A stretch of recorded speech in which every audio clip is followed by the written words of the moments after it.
जय माता दी। दोस्तों आप सभी लोगों का ज्योतिष 2.0 में हार्दिक स्वागत है। आज मैं आप लोगों को बताऊंगी कि एरीज यानी मेष राशि वालों के लिए 11 से लेकर 21 अक्टूबर तक का समय कैसा रहने वाला है। तो चलिए दोस्तों स्टार्ट करते हैं। गार्जियन एंजल्स प्लीज़ मुझे बताइए कि एरीज की फैमिली लाइफ कैसी रहेगी 11 से लेकर 21 तक। ओके, एरीज की बिजनेस और जॉब कैसी रहेगी इन 10 दिनों में।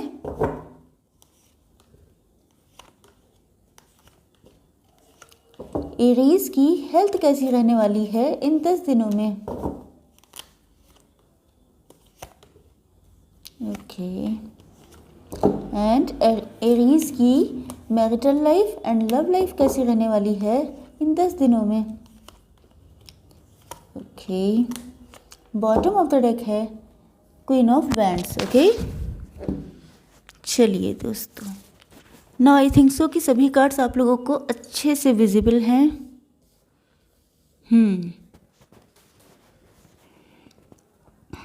मुझे लगता है कि आप जो हैं किसी चीज़ को लेके बहुत ज़्यादा सोचने विचारने की स्थिति में रहने वाले हैं इन 10 दिनों में। इन 10 दिनों में कोई ऐसी चीज़ हो सकती है, कोई डिसीजन हो सकता है, कोई पर्सन हो सकता है, कोई सिचुएशन हो सकती है जिसको लेके आप बहुत ज़्यादा ओवर थिंकिंग करते हुए दिखाई पड़ रहे हैं। लेकिन वैसे आप बेसिकली बहुत इंटेलिजेंट पर्सन हैं, लेकिन ये कोई ऐसी प्रॉब्लम है जिसका सोल्यूशन आप लोगों को मिल नहीं रहा है। ये कोई पर्सन हो सकता है, शायद आपका बिलवेड हो जिसको लेके आप बहुत लंबे टाइम से सोच रहे हैं, या कोई सिचुएशन भी हो सकती है जिसके साथ जैसा रेजोनेट हो वैसा लीजिएगा, क्योंकि सबके साथ सिचुएशंस डिफरेंट हो सकती हैं। लेकिन कोई ऐसी सिचुएशन है जिसमें आप ज़िद्दी बन चुके हैं, जिसमें आप जो हैं शायद डिसीजन लेने वाले हैं, या आप लोग थोड़ा सा नाराज़गी में या थोड़ा सा ईगो में डिसीजन ले चुके हैं, ऐसा भी दिखाई पड़ रहा है। वैसे देखा जाए तो आप लोग बहुत ही ज़्यादा स्ट्रॉन्ग मैनिफेस्टर हैं। मतलब आप जो है अपनी लाइफ में कोई पर्सन हो सकता है, कोई सिचुएशन हो सकती है, कोई भी चीज़ हो सकती है जिसको लेके बहुत ज़्यादा स्ट्रॉन्ग मैनिफेस्टेशन कर रहे हैं। मतलब किसी पर्सन को या किसी सिचुएशन को अपनी लाइफ में लाने के लिए आप उसको दिन रात सोच रहे हैं। बहुत ज़्यादा आपकी जो थिंकिंग है उसका मेन फोकस या तो कोई पर्सन है, या तो कोई सिचुएशन है, या आपका कोई डिसीजन हो सकता है, आपकी कोई भी डिज़ायर हो सकती है। कोई ऐसी चीज़ है जिसको लेके आप बहुत लंबे टाइम से सोच रहे हैं, और आप डिवाइन से चाहते हैं कि डिवाइन जो है इसमें आपको न्याय दे, आपके साथ जस्टिस करे। मुझे लगता है कि ये कोई पर्सन अगर है, सपोज़ कीजिए कोई पर्सन है जिसके लिए आपने बहुत लंबे टाइम से वेट किया है, जिसको आपने ट्रू लव किया है, जिसके लिए आपने बहुत लंबे टाइम तक अपनी फीलिंग्स को इन्वेस्ट किया है, लेकिन उसके बाद भी आपको वैसा रिस्पॉन्स नहीं मिला जैसा कि आप चाहते थे। तो प्रेजेंट टाइम में आप चाहते हैं कि डिवाइन आपके साथ जस्टिस करे, क्योंकि आपको ऐसा लगता है कि आपने बहुत कुछ किया लेकिन आपको रिस्पॉन्स में कुछ नहीं मिला। तो ऐसा लग रहा है कि बहुत सारे लोग अपने डिवाइन से, अपने ईश्वर से, अपने गॉड से प्रार्थना करते हुए दिखाई पड़ रहे हैं कि अब उनके साथ जस्टिस होना चाहिए। चलिए देखते हैं कि अब आप लोगों की बिजनेस और जॉब कैसी रहने वाली है इन 10 दिनों में। ओके, कोई प्रोजेक्ट हो सकता है, कोई डील हो सकती है, कोई ऑफ़र हो सकता है, कोई चीज़ ऐसी है जिसको आप करना चाहते हैं। कोई आपका ड्रीम जॉब हो सकता है, कोई आपका ड्रीम प्रोजेक्ट हो सकता है। बहुत सारी चीज़ें हो सकती हैं जिनको लेके आप करना तो चाहते हैं, आपकी तैयारी भी कंप्लीट है, लेकिन आप जो है स्टक हो चुके हैं। आप इनफैक्ट कंफ्यूज हैं किन्हीं दो चीज़ों को लेके। या तो देखिए, एक चीज़ ये हो सकती है कि आपकी समझ में नहीं आ रहा है कि मुझे प्योर लॉजिकली होकर डिसीज़न लेना चाहिए सॉरी, या मुझे जो है इमोशनल होकर डिसीज़न लेना चाहिए। तो आप थोड़ा सा जो है कंफ्यूज स्टेट में हैं, क्योंकि आप बहुत प्योर हार्टेड पर्सन हैं, क्योंकि आप बहुत ऑनेस्टी से काम करते हैं। इसके अलावा आप कोई शॉर्टकट नहीं अपनाते हैं। बहुत बेसिक लेवल से आपने शायद स्टार्टिंग की हो, तो मुझे ऐसा लग रहा है कि आप कोई चीज़ स्टार्ट करने के मूड में तो हैं, लेकिन आपकी समझ में नहीं आ रहा है कि मुझे डिसीज़न एग्जैक्टली लेना क्या चाहिए। एक चीज़ ये है कि आप लोग बहुत इमोशनल हो रहे हैं। इसका रीज़न ये है कि शायद आपने अपने काम में, अपने बिजनेस में, अपनी जॉब में जितने एफर्ट डाले हैं उतना आप जो हैं रिस्पॉन्स आपको नहीं मिला है। जैसे आपने किसी एग्ज़ाम के लिए ट्राई किया, आपने मेहनत बहुत की, लेकिन होता क्या है कि रिज़ल्ट आपका नहीं आ पाता है, आप सक्सेसफुल नहीं हो पाते हैं।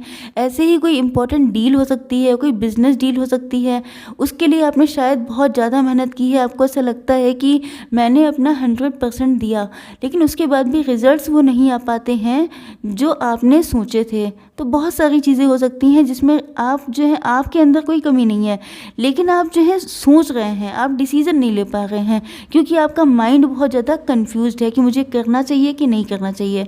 लेकिन मुझे लगता है कि प्रेजेंट इन 10 दिनों में आप लोग थोड़े से अग्रेसिव होते हुए, थोड़े से एंगर इश्यूज़ बढ़ते हुए, थोड़ा सा फास्ट काम करते हुए दिखाई पड़ रहे हैं। मुझे लगता है कि शायद आप पास्ट में कुछ दिनों से जो स्टक थे, शायद जिन चीज़ों को लेके आप बहुत ज़्यादा स्टक थे, आप बहुत इमोशनल होते थे, आप बहुत कंफ्यूज रहते थे, लेकिन इन 10 दिनों में बहुत सारी चीज़ें हैं जिनको आप कंप्लीशन तक पहुंचा देंगे।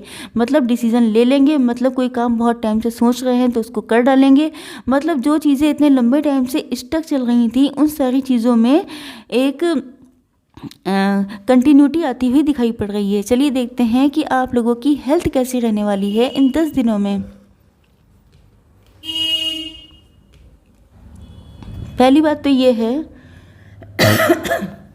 कि आप लोगों में से बहुत सारे लोग या तो बहुत इंट्यूटिव हो सकते हैं, या आप लोग टैरो रीडिंग बहुत ज़्यादा देखते हैं। दूसरी चीज़ ये है कि आप लोगों की लाइफ में बहुत ज़्यादा सक्सेस, ग्रोथ, एबंडेंस आ रही है।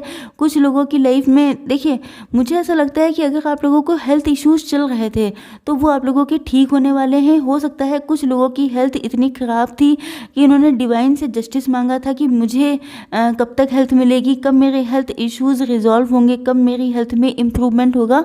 तो ये मान के चलिए कि उनको जस्टिस मिलने वाला है, क्योंकि जस्टिस का जो कार्ड होता है वो अपने आप में कंप्लीट होता है ये बताने के लिए कि अब आप लोगों की लाइफ में जस्टिस आने वाला है। अब आप लोगों की जो दिक्कत है, जो पेन है, जो इश्यूज़ हैं, उन सारी चीज़ों का एंड होने वाला है। क्योंकि ये कार्ड मुझे देख के लग रहा है कि शायद आपने बहुत सारे डॉक्टर्स से कंसल्ट किया था, शायद आप बहुत जगह पे दिखाने के लिए गए थे, बहुत स्पेशलिस्ट को आप लोगों ने दिखाया, लेकिन आप लोगों की समझ में नहीं आता है, क्योंकि जो आपकी दिक्कत है उसका सॉल्यूशन कोई नहीं मिलता है।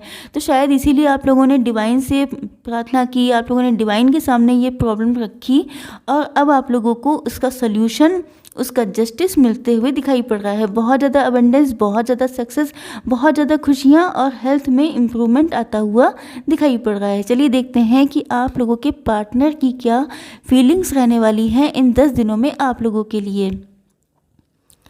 पहली बात तो ये है कि सीधी सी बात ये है कि आपके पार्टनर की स्ट्रॉन्ग डिज़ायर ये है कि वो आपसे मैरिज कर लें। अगर आप लोग मैरिड ही थे तब भी वो आपसे रिकन्सिलेशन करना चाहते हैं, आपसे मिलना चाहते हैं, आपसे बातचीत करना चाहते हैं। हो सकता है कि आप लोगों का डिवोर्स प्रोसेस में हो, या आप लोगों का सेपरेशन हो गया हो सकता है कि जब आप लोगों का डिवोर्स या सेपरेशन कुछ ऐसी सिचुएशन में हुआ था जब आप लोगों की बहुत मतलब बहुत लड़ाई झगड़ा हुआ था, आपस में बहुत सारी मतलब वर्बली एक दूसरे को उल्टा सीधा कहा गया था, बहुत ज़्यादा मतलब स्ट्रांगली एक दूसरे को उल्टा सीधा कहा गया है, बहुत तेज़ तरार वाली लड़ाई हुई है, कुछ ऐसा दिखाई पड़ रहा है। कुछ लोगों के लिए ऐसा पॉसिबिलिटी है।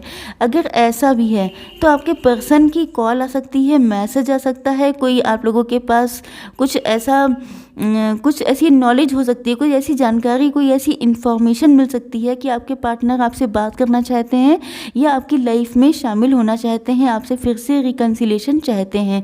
लेकिन मुझे ये लगता है कि आपके पार्टनर जो हैं प्रेजेंट टाइम में उनकी समझ में नहीं आ रहा है कि वो आपकी लाइफ में एंट्री करें कैसे, क्योंकि शायद पास्ट में स्थितियाँ, सिचुएशंस इतनी वर्स्ट हो चुकी है कि अब उनकी हिम्मत नहीं पड़ रही है आपके सामने आने की, या उनको आपको ये बताने की कि वो आपको किस लालच से या किस ऑफ़र से अपनी तरफ अट्रैक्ट करें।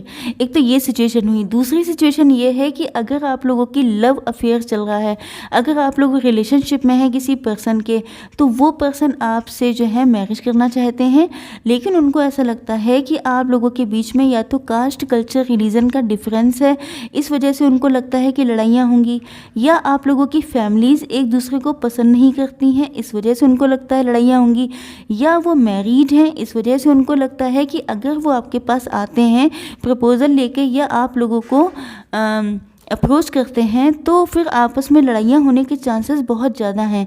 लेकिन उसके बाद भी मुझे लग रहा है कि सेम सिचुएशन है कि आपके पास आपके बिलवेड का कोई मैसेज आ सकता है, कोई कॉल आ सकती है। ऐसी सिचुएशंस है, कोई ना कोई गुड न्यूज़ आते हुए मुझे दिखाई पड़ रही है दोनों ही सिचुएशंस में, चाहे आप मैरिड हैं चाहे आप अनमैरिड हैं। लेकिन दिक्कत ये है कि आपके पार्टनर के पास शायद अब ऐसी कोई चीज़ नहीं है कि वो आपको दे करके आपको कोई ऐसी ऑफ़र करने के लिए कोई ऐसा अट्रैक्टिव ऑफ़र नहीं है उनके पास जिनको देख के आप बहुत जल्दी उनके पास दौड़ के पहुंच जाएं। तो उनकी समझ में नहीं आ रहा है कि मुझे क्या ऑफ़र करना चाहिए। इसका रीज़न क्या है? इसका रीज़न मैं आप लोगों को बताती हूँ, just minute. Queen of wands.